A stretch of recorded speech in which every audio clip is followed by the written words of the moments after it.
The YourLiveEvent.com Coaches Show is presented to you by the Hillsborough Economic Development Corporation. I'm Chase Miller. Happy holidays and Happy New Year to you and your family. This week we'll start the conversation on the mat with Rich Lacina of Lisbon Wrestling. It's crazy to think there's only 1 month left in the regular season in North Dakota Wrestling before the postseason comes. We'll talk with Rich about how the Lisbon Broncos are doing so far this season. Cole Holzer from the Central Cass Squirrels, well, he made his commitment a week ago to Concordia. We'll chat with Cole Holzer on playing collegiate basketball and the expectations for his senior season with Central Cass on the hard court. Also joining us will be Ryan Gellner talking officiating and youth coaching, and we'll put a bow on the 2023 YourLiveEvent.com Coaches Show with John Millea of the Minnesota State High School League. But let's get to our first conversation with Rich Lacina of the Lisbon Broncos. Well, joining us now from the Lisbon Broncos, he is Rich Lacina here from Lisbon, as they're already off to a really good start on the dual portion of their schedule. But as Rich knows, you turn the page to 2024, and there's not a lot of practices and not a lot of more mat time before you kind of get to postseason wrestling. Rich, before we talk about the upcoming schedule, just how's everything gone from your point of view way back in early November to where we are now so far for Lisbon Wrestling? You know, we've got kids battling pretty hard. It's been fun to watch them. I know it's going through a lot of schools. We're battling sickness, and we've had a few kids that got kind of just banged up. So trying to piece things together here through the first half of the year and get ready for the run you mentioned after Christmas. There's not a lot of downtime, and it all gets a little bit more serious after Christmas here. So yeah, it doesn't get any easier if you speak with South Border. Obviously, that's a great rivalry when it comes to wrestling. You got Kindred, and then the Storhog is right around the corner. Let's talk about Storhog here a little bit, Rich. What does Storhog mean for Lisbon Wrestling and for you to be a part of it and bring so many teams, not just from North Dakota, but from Minnesota and different groups of people, together for a fun weekend of wrestling? Well, I'm sure, Chase, even though Lisbon's a wrestling community. I mean, the people here, they got a wrestling history that predates me, and I feel like I've been here a couple decades now, and they go back. And those guys, they live and breathe it. We're really lucky. We've got a whole lot of volunteers for taking care of the room for the coaches and everybody at the hospitality room, running blood time, running the mats, running the tournament. Todd Carter and the Carter family, we can't thank. They always just take things and make it. So for me, the Storhog, I get to relax, and I don't have to wake up so early in the morning because I get to just show up and coach, and we've got just great community support all across the board here. So. The cool thing about the Storhog too, Rich, that I always take away, there's really good competition, that able to come down. So from a coach's standpoint, once you kind of get to the Storhog, okay, a week or two from down the line, we're talking about duels, we're talking about individuals, we're talking about state wrestling. So is kind of the Storhog almost a good barometer of where you're at before you get to that final 2-week, regular season stretch here, Rich? Yeah, it's a nice one where you get to see, like, so we get some Minnesota, we get some Class A teams in, and we get the Class B. So it's just kind of an intermingle of things, and usually get a good, the finals matches are usually pretty top notch across the board.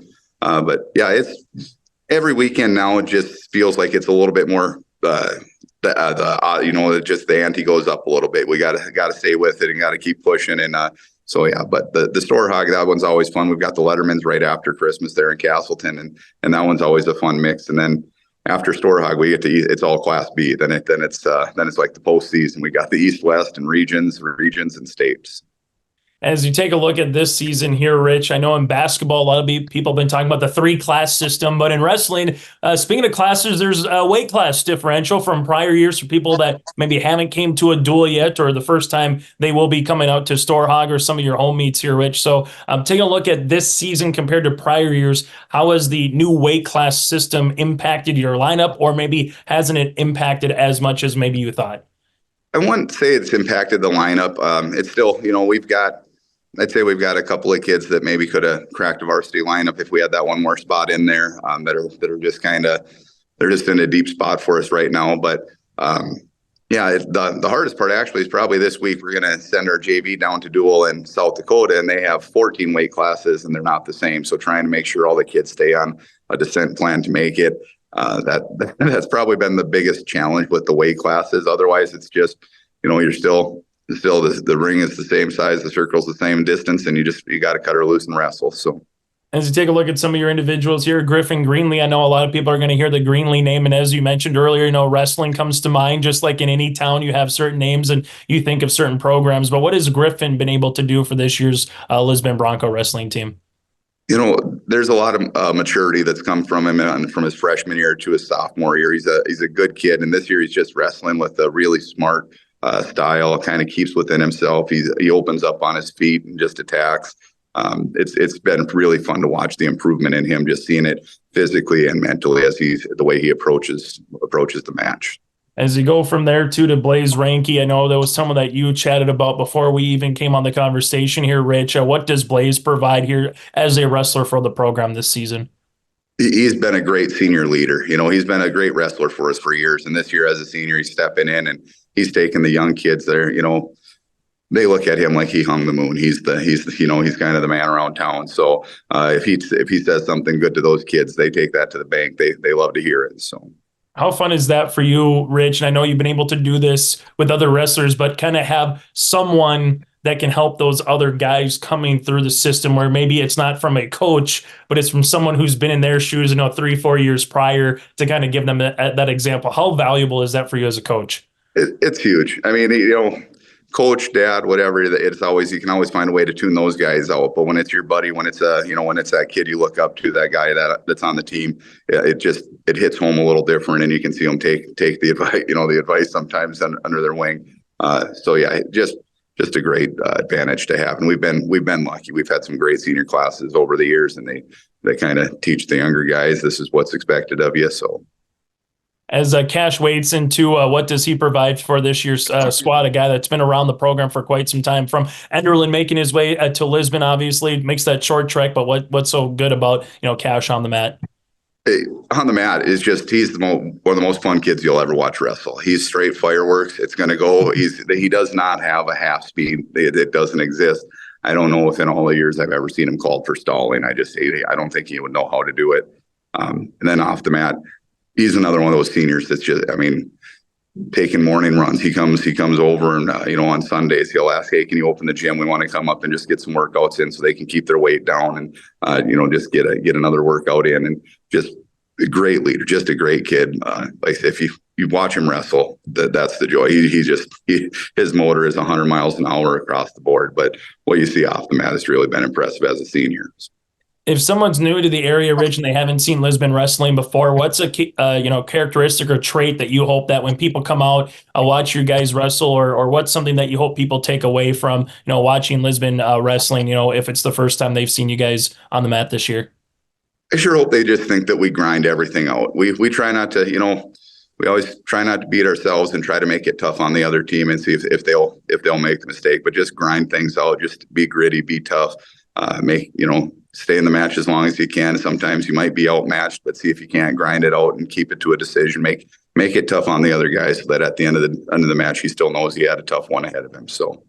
Rich, this is a question that you probably get asked a lot of people that are from maybe not so much non-wrestlers. I utilize it to golf. I utilize it to track and field because those sports are team, but they're individual. Same thing for wrestling. It's team, but there's also an individual portion of it. How much do you talk about the team? How much are you talking about the individual? Is it just go out and take care of what you need to accomplish in your respective weight class? Or is it, hey, when we get to a certain part of the duel, if you do this, we can find a way to come out whether you get a pin or not? How much are you talking about that team and individual concept here, Rich? We always talk about a bit of both. I mean, if it's before an individual tournament, we talk about how, hey, and this, you get to cut it. You don't have to worry. There's no such thing as losing close. If you're behind and got to go for it, go for it. It don't matter. I don't care if you lose by 5 or you lose by 8 or you lose by 1. If you're going, in a duel, sometimes you don't go for that throw at the end. You got to understand that losing by a decision still saves you a team point or 2 team points. So just a different strategy from one to the other. Thankfully, the kids, they're pretty bright. This is, like I said, a wrestling community. These kids are kind of born and bred with wrestling in their blood. So they're pretty quick to understand what the reasoning behind each move is or what the strategy is. Final thing for you, Rich, before I let you go, a favorite move that you like. I'm not saying which one you like to teach or which one that you'll see your kids perform on the mat, but what's one move that you've enjoyed most over the years watching your wrestlers perform when it gets, perfectly executed? You go to a lot of tournaments and you hear people whenever they pick down on a Lisbon guy say, watch out for a cradle. And that's probably my favorite. It's just to see one of the kids lock up a cradle and slam it back. And it brings a little bit of a smile to a guy's face. So that, I'd be wrong if there's a lot of good moves, but that's probably my favorite one to see get locked up. Rich, thanks so much for your time. Happy holidays to you and your family and to the wrestling program, and best of luck here as we turn the calendar to 2024. Thanks, Chase. Thanks for getting the coverage for the kids there. We appreciate you. So. Live, work, and play here in Hillsboro, North Dakota. The Hillsboro Economic Development Committee can assist you with information and support for business and housing. Experience Hillsboro. More at 104. Joining us now from the Central Cass Squirrels, he is senior Cole Holzer. And Cole, before we talk about a little bit of last year, what you bringing back this season from the basketball court, the new 3-class system, and how the year's gone so far, let's just talk about your commitment. Wasn't made too long ago, heading over to Concordia to play collegiate basketball. Just what made Concordia and, just that area be the right fit for you, Cole, moving forward once you're done at Central Cass? Oh, yeah. So I took a few visits to some other colleges before, and I was planning on going to Concordia, but I was looking to make a decision pretty early. So I wanted to get there and make sure I get on campus. And then when I got there for my visit, I really liked the campus and everything. I really felt welcome, and I knew the coaches wanted me and everything. And so I really felt good there about that. And so far, Coach Boardman has a great thing going right so far this season. So that's awesome. A little closer to home and stuff. And, I think it's a good opportunity for me. Yeah, they continue getting better under his tutelage, so to speak, as a head coach over there now. And Cole, from off the basketball side, what made Concordia just the right fit for you from a major perspective in terms of what you want to study, once you get to college? Yeah, I'm looking to go into a business major with kind of like a pre-law emphasis. So looking to go to law school after maybe. So yeah, I talked to their head of the pre-law program there at Concordia, and he was a great guy. He talked to me a lot about that stuff and what I can go through and everything. And they talked about how they work with athletes really well. They don't, you get to make up everything, and they just do a really good job about that. When you got growing up, when was it a goal for you to want to be a college athlete in something? Was it basketball always kind of the number one thing? At what age, Cole, did you kind of say, what, I think I might have a chance to, crack the next level here once my days at Central Cass are done? Yeah, I think it was, it's always been basketball for me. And I think it was going into my sophomore year, I sat down with my stepdad, Nick, who's kind of brought me along the whole way. He's taught me everything pretty much about basketball I know, and talked to me and said, I really think you could be a college athlete. And he asked me if that's something I want to do. And I said, yeah, I think it would be. So yeah, we've gone along with that process with him for a few years now. And I think that, yeah, that's where it started. Obviously, you have a ton of basketball memories, whether it's your time at Central Cass, maybe it's through travel ball, something comes to mind here. Cole, what's a favorite basketball memory or two, whether it's you as a player, you as a fan, you with family and friends, what comes to mind? I think it's got to be the state championship we won last year, obviously. I think it was great. 2 weeks before that, we watched the girls win. That was awesome. And then we got to do the same thing 2 weeks after. That was just amazing. I've been playing with those guys forever. So it was great to get done with that group. We've been talking about winning the state championship since we started playing basketball together. And then we finally got done with that group. And it's great to have the seniors too. We played with all those guys as well. So it was a huge for us. Take us through this season. Again, you're going to be a handful of games in as you kind of really hit the stretch run in January and February here, Cole. But with the guys coming back, what is this season of Central Cass basketball? What do you hope to bring from last year to what you've already brought on the court this year? Or is it, hey, it's a completely new season. There might be some players, that were back that have that varsity experience and winning a state championship. How do you kind of marriage that together here this year so far, Cole? I think we got to continue the leadership that we had last year. I was captain last year. I'm going to be captain this year as well. And we just got to bring the same energy, I think, on the floor. Last year, we really emphasized defense and like putting your body on the line for the team, doing all that. And I think we got to do the same thing this year. We just got to bring the team together. We have some guys. We lost a few seniors from last year, but we have a lot of guys who don't have a lot of experience. They're going to step up and play for us. And so far, they've done a great job this year. And we just got to keep continuing to do that. What have you learned most from Matt Norman and also the assistant coaches during your time here at Central Cass? I learned a lot about just what you got to do to include. We have a lot of great players. You want to work to include your teammates. There's a lot of opportunities where some people can score, but you want to find the best shot you can get every possession.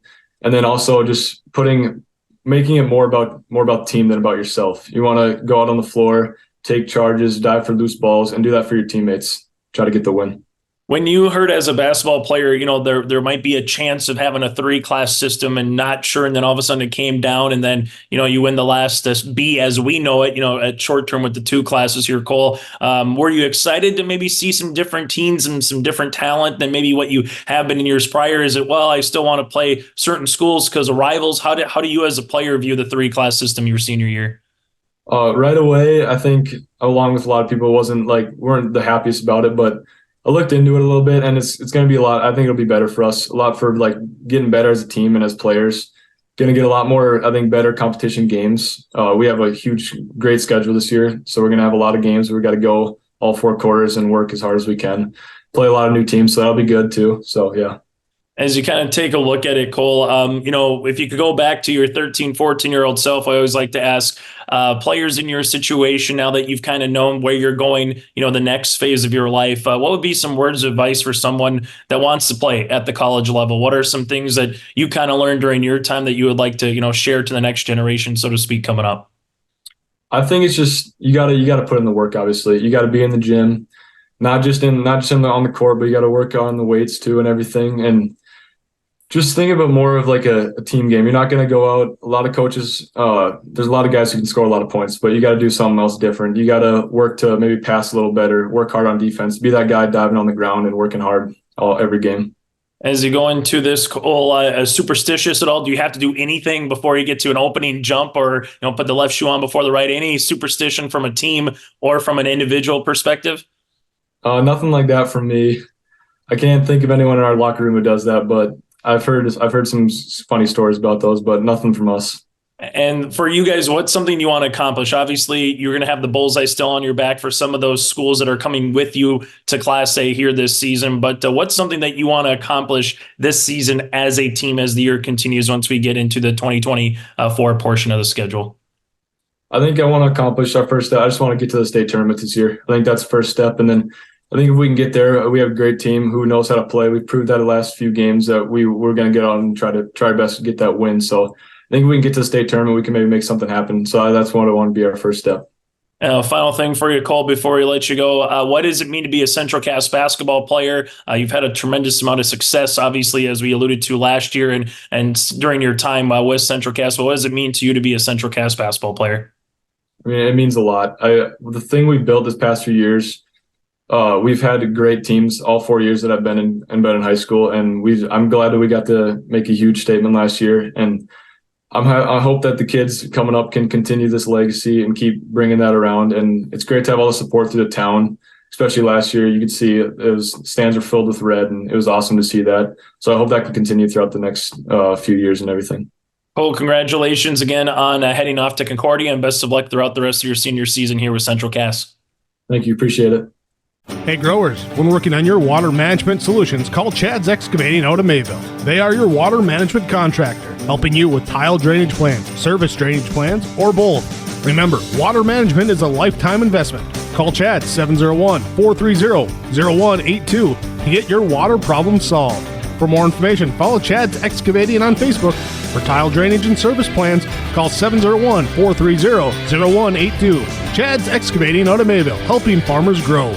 Do you want that new boat? Are you building onto your home? Maybe you want the new camper or ATV. Dakota Heritage Bank can help you. This is Dustin Nagel, President at Dakota Heritage Bank Hillsboro location. You can visit with me or our other loan officers to help with loans and lines of credit from Dakota Heritage Bank. We are serving you with locations in North Dakota and Northwest Minnesota. Dakota Heritage Bank offers financial services you expect with a local perspective. dhbanknd.com. Dakota Heritage Bank, Equal Housing Lender, member FDIC. There's more at 104.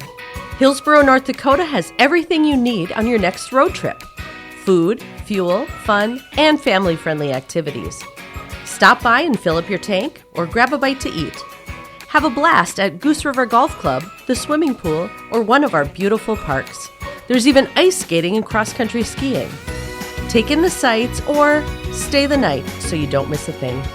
Experience Hillsboro and see why there's more at 104.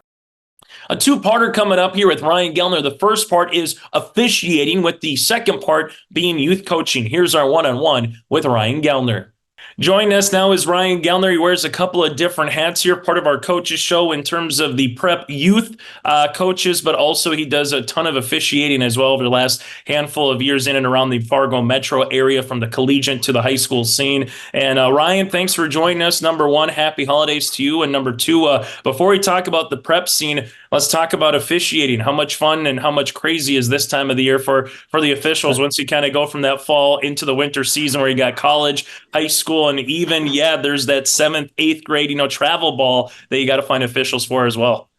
Yeah, Chase, Merry Christmas. And yeah, officials, especially those of us that work college and high school, this little break here over Christmas is really nice because you get going late October for college basketball this time of the year, and then high school basketball starts early in December, and that kind of fills your schedule.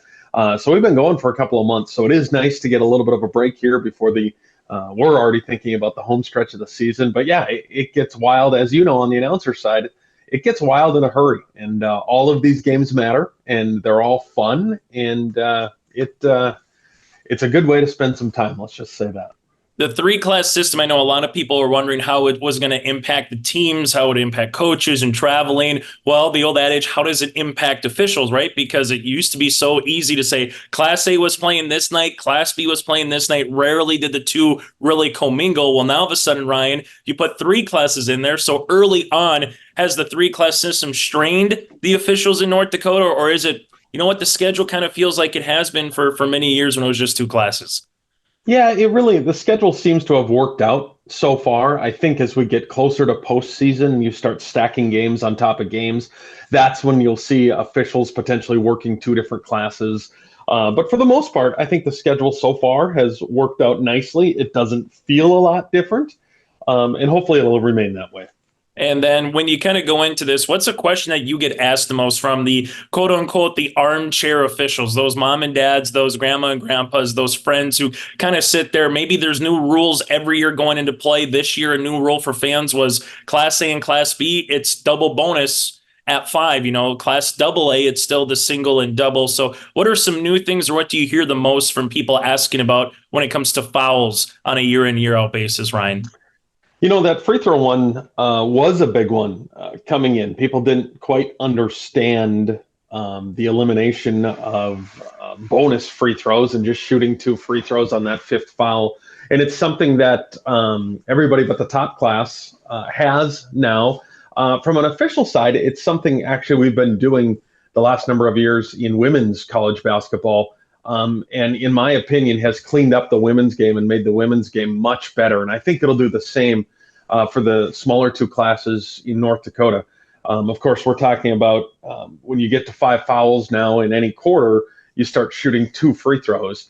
And then at the end of the quarter, those fouls reset. So from an officiating standpoint, but also from a game standpoint, what's really nice is if you've got 3 or 4 fouls off the bat, a lot of times as officials, we would be like, oh boy, this is going to be a long game because we're going to be shooting free throws from the time we get to 7 until the end of the half.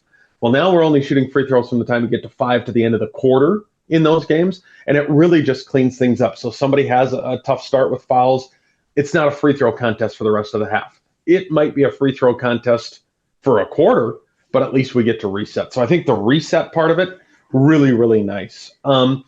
Other rules, there's still the misconception. Over the back, there is no such thing. You can look through a rule book. You will not find the words over the back. Nobody can go over the back. Somebody can push you, but you can't go over the back. So we hear about that one.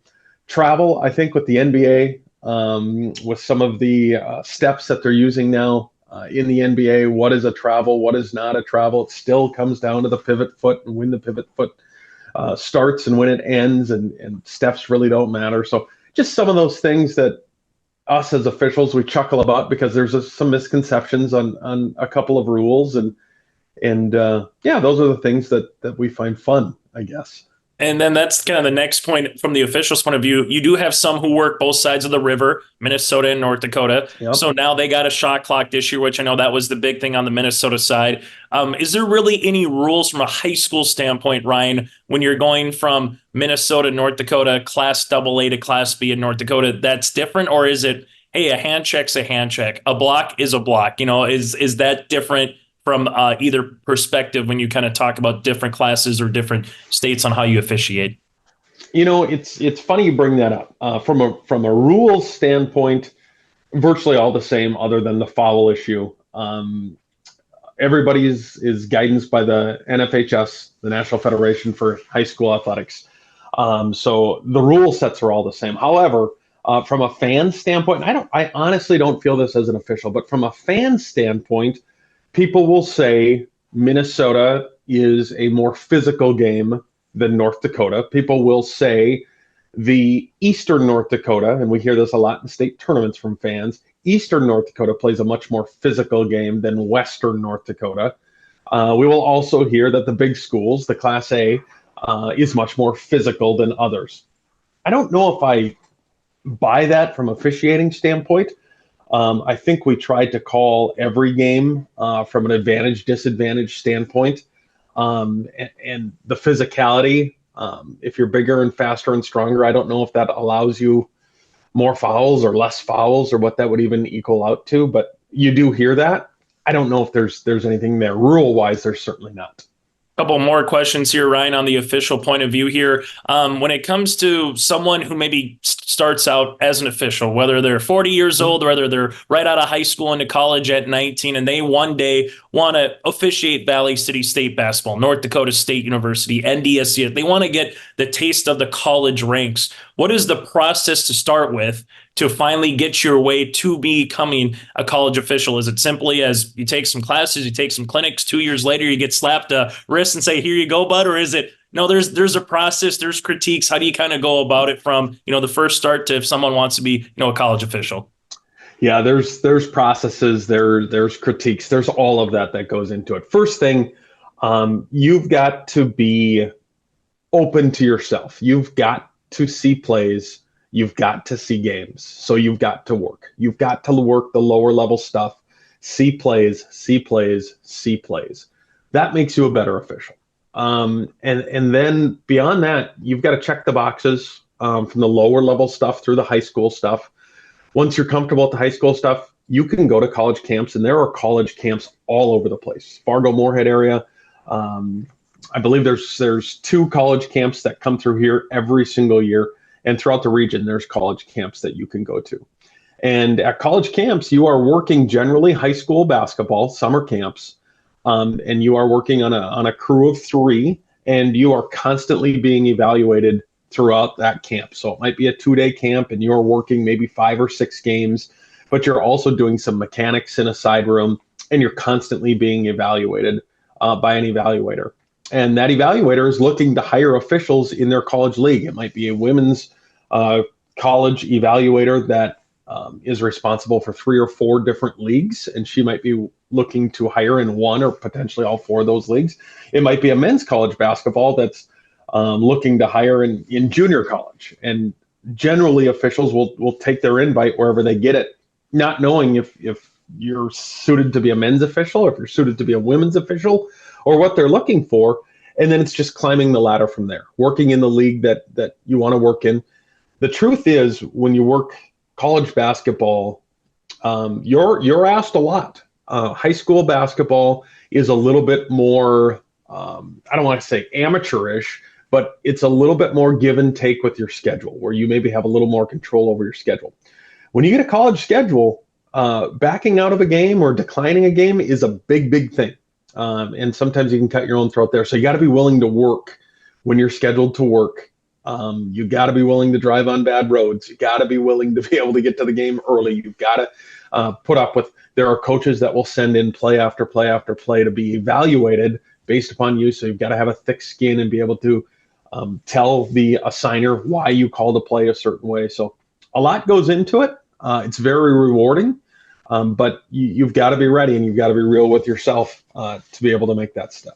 Which goes into my last question from officiating, Ryan. Does someone come up to you during a game and say, hey, I got a cousin, I got a brother, I got a sister, I got someone that wants me an official? How do they get involved? Is there a website? Is there an email address, or is it simply after or before a game when you see an official? How did you get your stripes, so to speak? So what's the best way, if you want to become an official, to get in contact with someone, Ryan? Well, to answer the first part of your question, people come up to me and say that their cousin, their brother, their father would be a better official than me. That's how a lot of those conversations start. Or a coach will say that they would be a better official. But no, the North Dakota High School Activities Association website is a great place to start. They can get you to the local officials. If anyone reached out to the High School Activities Association, they would put you in the right hands, no matter the sport. It's a great organization, and they really do treat their officials well and look for officials all the time. But locally, there is a supervisor for almost every official in at least all of the big towns or regions have officiating supervisors that you can get a hold of and figure out who to contact. Last case scenario, just ask a referee, ask an official, who do I talk to? I want to get started. I don't know where I want to get started. Talk to them, ask them. And officiating is a small group, and people root for each other, and people will want to get other people involved. It's a great thing to do. It's a great give back, but there are ways to get involved, and a lot of time it's just talking to someone, getting your name out there, and then getting assignments. There are assignments, believe me. There are assignments available. If you want to work, we can find a spot for you. You will work. As you go from there, Ryan, now to you kind of wear one hat to the next hat, as we alluded to earlier, from a more of a youth coaching system here. You also work with the West Fargo Park District.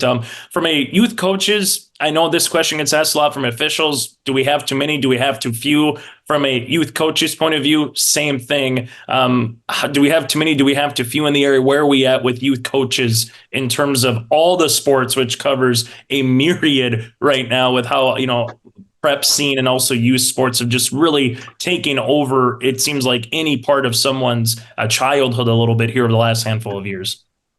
Yeah, youth coaches are so important in the development of our young athletes, but not just our young athletes, our young people as well. I always say that there's room for everybody. If you want to get involved somehow in youth athletics, there's room, whether it's a head coach, an assistant coach, a helper at practice. Those people are just as important as the coaches. Of course, I think there's always a need for more.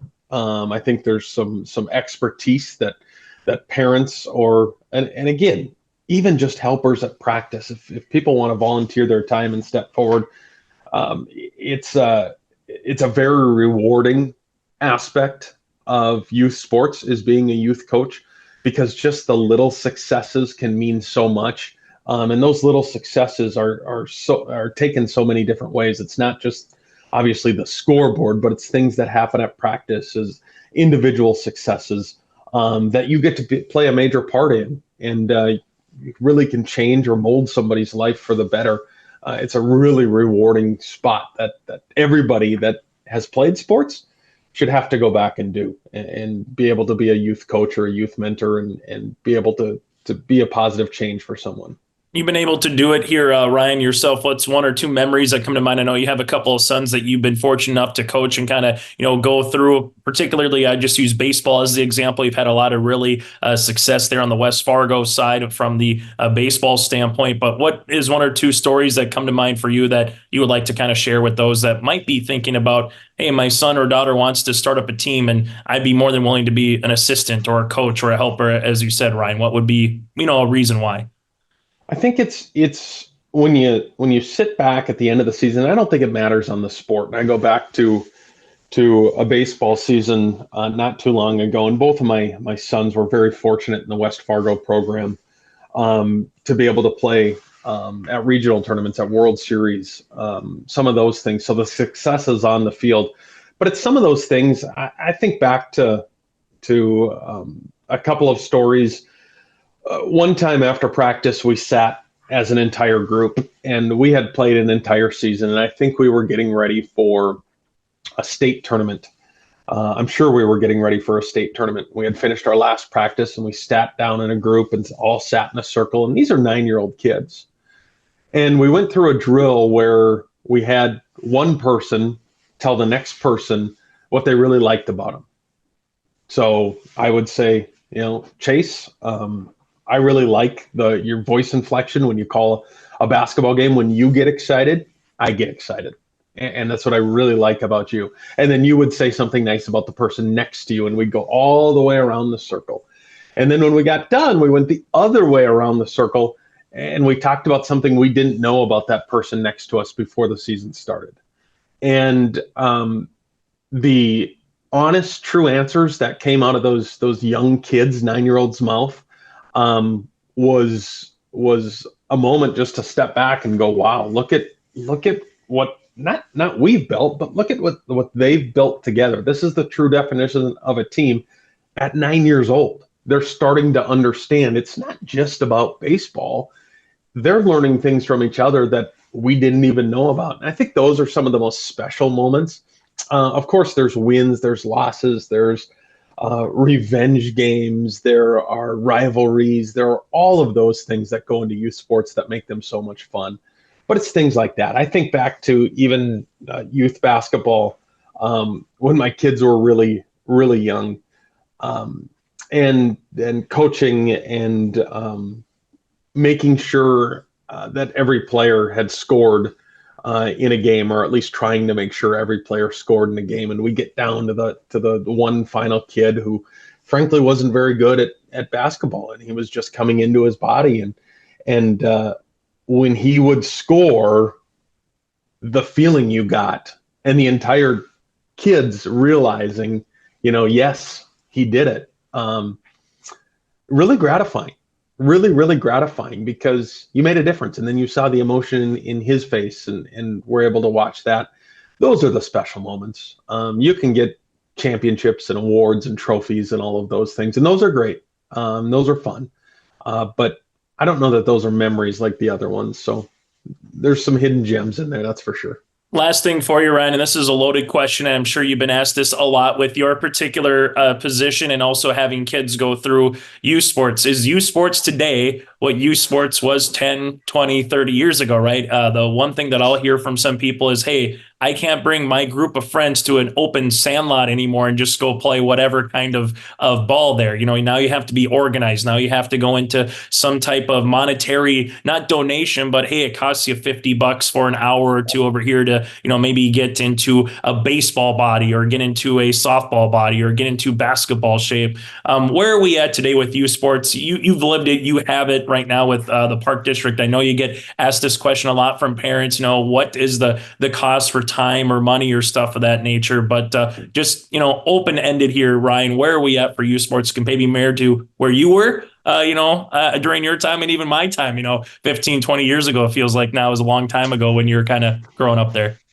Yeah, it was a long time ago. And it is much different. When I grew up, youth sports was very laid back. Youth sports was 100% about having fun, and winning mattered, but it didn't matter like it does today. Youth sports has become expensive. Youth sports has become competitive, and we have put competition kind of at the front of youth sports.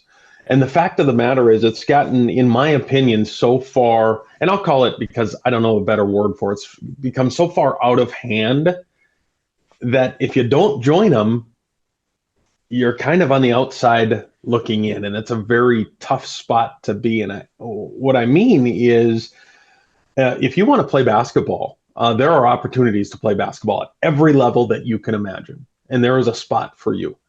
But if you want to play high school and college basketball, it seems like now we've set youth up that you don't have to do it year round, but you really have to be concentrated on it. You've got to go to camps. You've got to go to just a shooting gym. It's not just an open gym anymore. It's a shooting gym now, where you are working on your shot for 30 minutes or an hour consistently, making sure the arch is correct and making sure that your left and right, dialed in specific shooting camps. You want to play baseball. It's not just pick up the bat in the spring and play through the summer. It's playing through the winter and getting batting practice and working on certain things. And I don't think it ever was that way before, and we turned out just fine. But now it seems like, from a parent's perspective, if you don't do those things, you're behind. And those things are awfully expensive. And I think we're in a place right now that makes it tough. I think youth sports are very tough. Like I said, they're competitive and they're expensive, and it makes it very tough on the parents financially. It makes it very tough on the student athletes, just from a time perspective. And it is hard. It's hard to find gym space. It's hard to find field space. It's hard to fit in sometimes if you're not on the travel team. Is there a second travel team? Is there a third travel team? Maybe you don't want to play travel. Well, is there a recreation team? And I think we've done a really good job at West Fargo Parks to be able to provide all of those avenues. The basketball league that we play in now has 3 different competition where your child ranks, so we can get them against like opponents. So when you're playing games, the score isn't 70-14. It's a little bit closer than that, hopefully. But more important, the practice times, the skill levels are as equal as we can make them. So if you're 5 years old and you don't know how to dribble, hopefully the other 4 kids on your team don't know how to dribble, and we can work on dribbling. And we can get you as a 6-year-old then as a competent dribbler to be able to get better and better and better. So I think we've done a nice job. I think we've given those opportunities to parents and to youth to be able to do some of those things. But at the same time, like I talked about, I think we're going down a slippery road where we've really made it competitive from a very, very young age. And as a youth coach, I'm just as much to blame as the next guy. And as a youth parent, I'm just as much to blame as the next guy as well. I don't like where we're at. I wish we could go back. I wish we could pick up just baseball games or basketball games in the driveway. I don't see very many kids playing basketball in the driveway anymore. I don't see very many kids playing on an open field anymore. It still happens, and it instantly, Chase, as I'm sure it does you, makes you think back.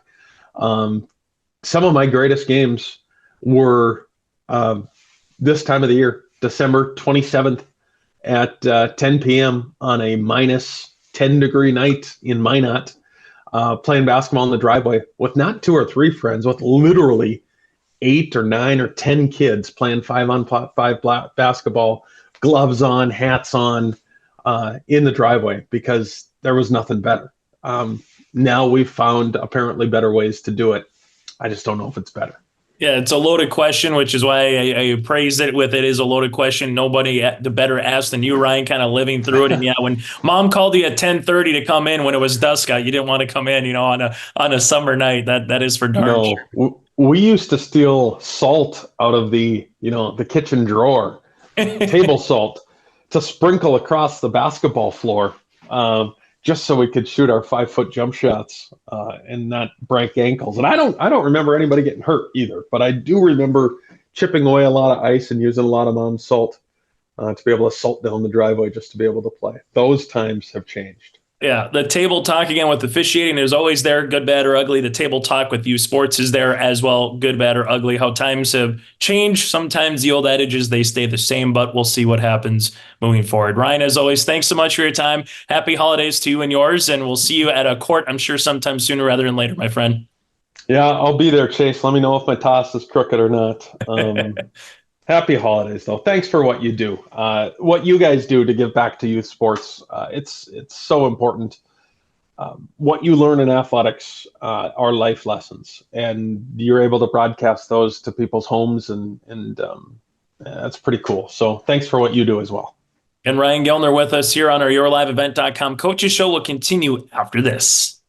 Here's Trail District Health Unit Director Brenda Stallman with some holiday health tips. We're looking at a lot of family and friends gathering, and with that comes more food and alcohol, and we want people to exercise moderation, of course, with those activities, and at the same time keep check with their mental health. Sometimes the added activities to our schedules and the kids' activities brings a little bit more stress to our life, so a reminder to pace yourselves and enjoy what the season has to offer. Happy holidays from Brenda, Kelly, and Chris at Trail District Health Unit.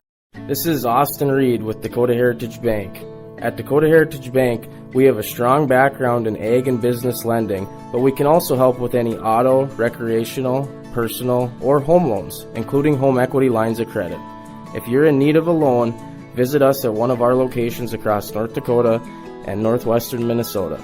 Dakota Heritage Bank, equal housing lender, member FDIC. Dakota Heritage Bank, sharing our heritage, sharing our future.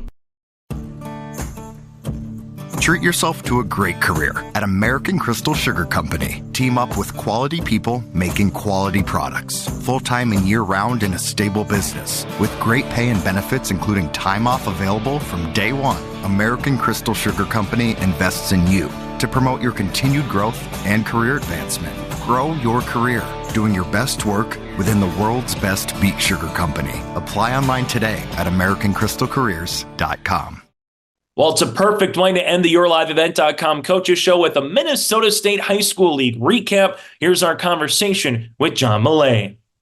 Well, happy holidays to you, John. Thanks so much again for making a time very similar to early on when we started the 2023-24 school year. Crazy to think we're nearly halfway home as we get ready for 2024. John, before we talk about the winter, the shot clock, and some storylines as we look forward to, the second part, so to speak, of the season, what was one storyline or two that kind of caught your attention in the fall of 2023 here, John? We had a couple of things here, Chase, and thanks for having me on. This is always fun. We've really pushed on the high school level. This is nationally, treating officials right, sportsmanship, all of that. And there are two things as I look back now that stand out. One was from a year ago now, a young man from La Crescent, Hoka, way down in southeast Minnesota. His name's Noah Bjerke Weiser. This story was pretty big after a basketball game that he played in at La Crescent. He wasn't happy with how the fans treated the officials. Kid's a senior, team captain. He wrote a Facebook post that just went viral. I wrote about it. I interviewed him. And he's received, it's a Musial Award in St. Louis, named after Stan Musial. I didn't know anything about this. So he received one of the Musial Awards. It's a nonprofit dedicated to sports and sportsmanship. So he was down in St. Louis. They had a really nice ceremony, and I believe that's going to be televised by CBS on Christmas Eve. He's one of the recipients, so I'm going to tune in for that. And then I just posted this week a story. There's an award. The National Federation encourages states to name a Spirit of Sport Award winner in each state. And I just wrote about this week at a volleyball match, a section tournament match between Concordia Academy down here in Roseville and St. Croix Lutheran, which is in West St. Paul. These two Lutheran schools are in the same conference. They're rivals. Kids know each other. It was pretty incredible what went on at this volleyball match. I wasn't there. I was at other things, but basically the two student sections just, went at each other in a great way. We're really had a great time cheering for their teams. And then after the volleyball match ended, the volleyball teams line up and shake hands. The two student sections did the same thing. They formed a handshake line. And I talked to some administrators and some kids. And to me, that's really been a big deal this last year is, we're making progress in treating officials the way they should be treated.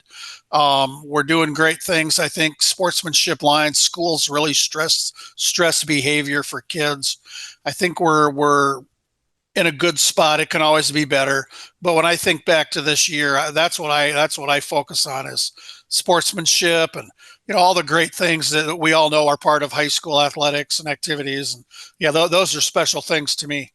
Yeah, and it's funny, John, because I did not tell you this. I was talking with someone who dabbles as an official at the high school and the collegiate level, and also is a youth sports coach right before you joined the conversation. So you just kind of roll the stripes, so to speak, in a really good way. Yeah. And those are the stories that the old adage is sometimes people might say news is never positive. It's always, well, this happened in our industry or this happened in the city or this happened in the county. And when you can share those stories, that just kind of brings it to a different level. And it's really cool, John, too, when you get to go to venues or see highlights or see clips of a packed environment, as you kind of alluded to there, where the student sections, as much as they're cheering for their team, they're also, not razzing the other team or razzing the officials or razzing, so to speak. That's always some of the positive things, John, here.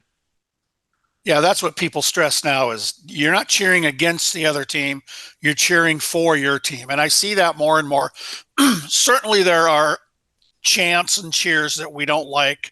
And, this isn't going to be watered down and, but the administrators at all these schools in all our states mostly, largely do a great job of talking to the kids, as the school year starts. This is how we want to behave. We don't want to do this, this, and this. Let's do this, this, and this.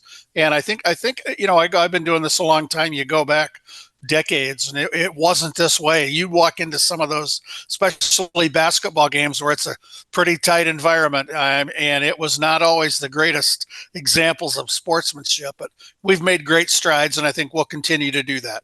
We'll finish on this topic, John. My grandma grew up in Sells, North Dakota, so a really small town in North Dakota. And she told me a few years ago at the Christmas table, and I had about dropped my jaw going, "You said what?" She goes, "Yeah, when our rival came in, we chanted rah, rah, ree, kick him in the knee and all that type of stuff." But then she goes, "Kick him through the collarbone, sock him in the jaw, drag him through the cemetery, rah, rah, rah." That was their stance.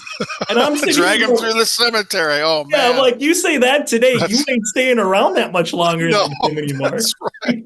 That's hardcore, man. I don't think we better try that. No, it's funny. It's funny, but it's hardcore. Yeah, you can laugh about it now, but I don't want to see that, obviously. Especially when it's grandma telling you this. Oh, that's beautiful. Yeah. It was a good rivalry back then. No doubt about it. That's great. John, as we kind of alluded to a few months ago when we looked at it, I know the two topics that were kind of new, so to speak, in terms of how are they going to develop and what's going to happen was the shot clock in basketball and also boys volleyball weren't 100% determined on, what time of the year it's going to be, what would be the classes, how many participants, the first time around. Let's start about the shot clock. Now that we're kind of a couple weeks in, as we get through the holidays here, good, bad, or ugly, what have you heard from the Minnesota side, getting into the shot clock era of high school hoops? I was part of a meeting earlier this morning, and this was one of the topics. There were a million topics, but the quote I heard from somebody pretty high ranking in Minnesota basketball was, "The shot clock has had the largest zero impact on basketball that anyone expected." And that's what I've seen. I've been to a lot of basketball games.